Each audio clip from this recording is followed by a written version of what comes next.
Good morning sir. Very good morning. आज हम लोग नरेशन के बारे में पढ़ेंगे। This is very important topic of English grammar, so please pay attention here. And मैं आपको बता दूं कि नरेशन दो तरह के होते हैं।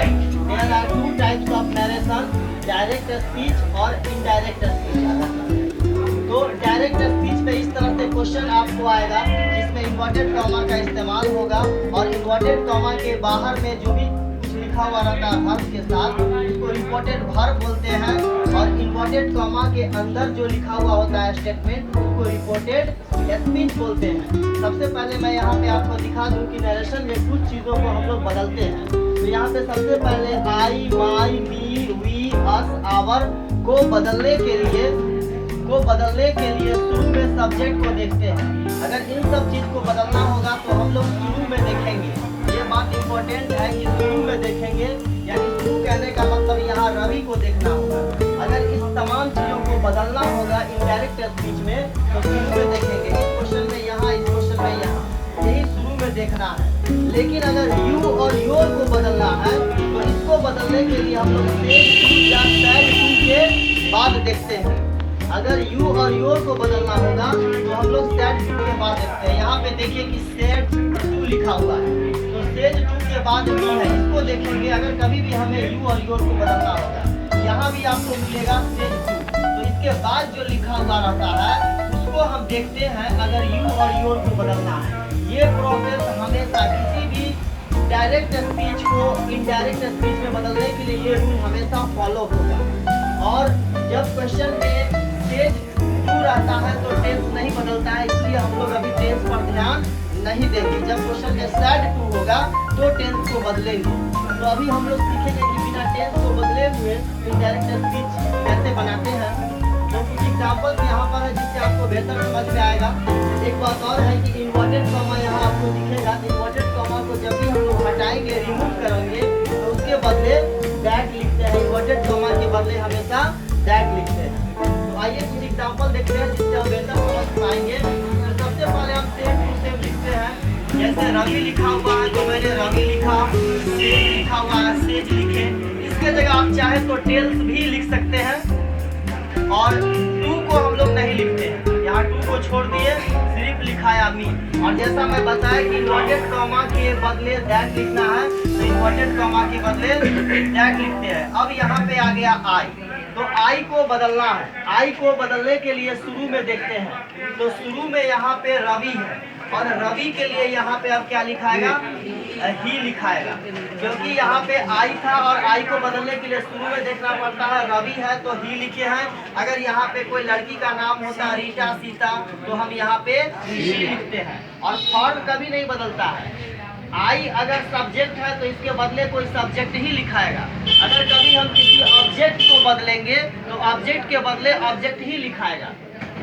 तो हमने यहाँ पे रवि के हिसाब से ही लिख दिया। अब एम ही के साथ तो एम होगा नहीं, ही के साथ इज होगा। फिर यहाँ पे योर को बदलना है। देखो बच्चों, यहाँ पे मैं बता दिया कि योर को बदलने के लिए हम लोग सेज टू के बाद देखते हैं। तो यहाँ पे भी आपको मिलेगा सेज टू। सेज टू के बाद क्या है, मी है। तो अब मी के हिसाब से योर को बदलना है तो क्या होगा, माई होगा।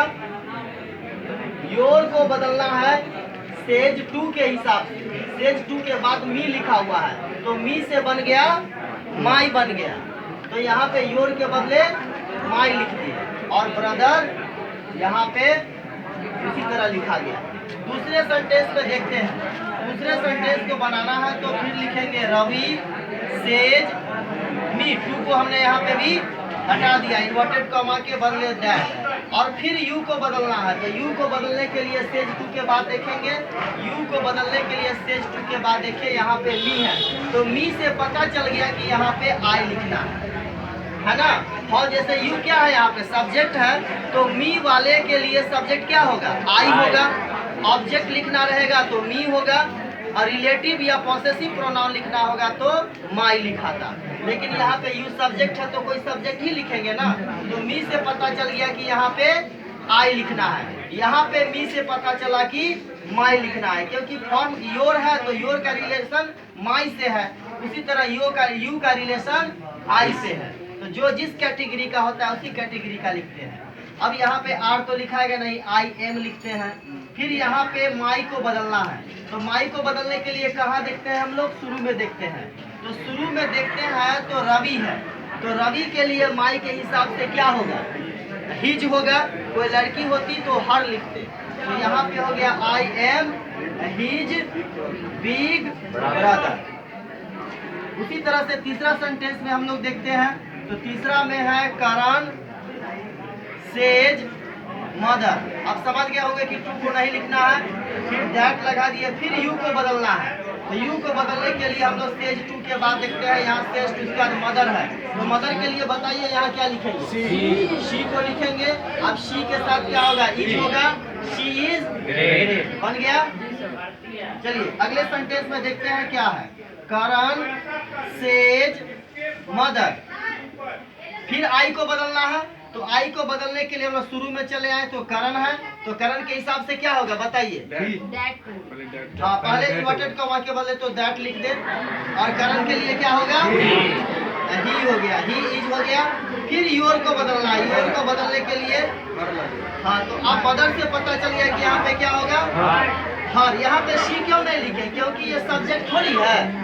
सब्जेक्ट को बदलते हैं तो सब्जेक्ट लिखते हैं, ऑब्जेक्ट को बदलते हैं तो ऑब्जेक्ट लिखते हैं, और पॉसेसिव को बदलते हैं तो पॉसेसिव को ही लिखते हैं। इसलिए हर सन हो गया।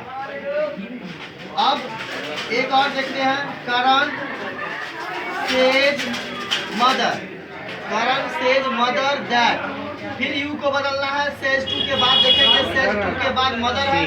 फिर पता चला कि सी होगा, सी इज। फिर माई को बदलना है, तो माई को बदलने के लिए शुरू में देखते हैं करण है, तो अब यहाँ पे क्या होगा? हिज होगा। आप देखिए यहाँ पे समझ में आएगा।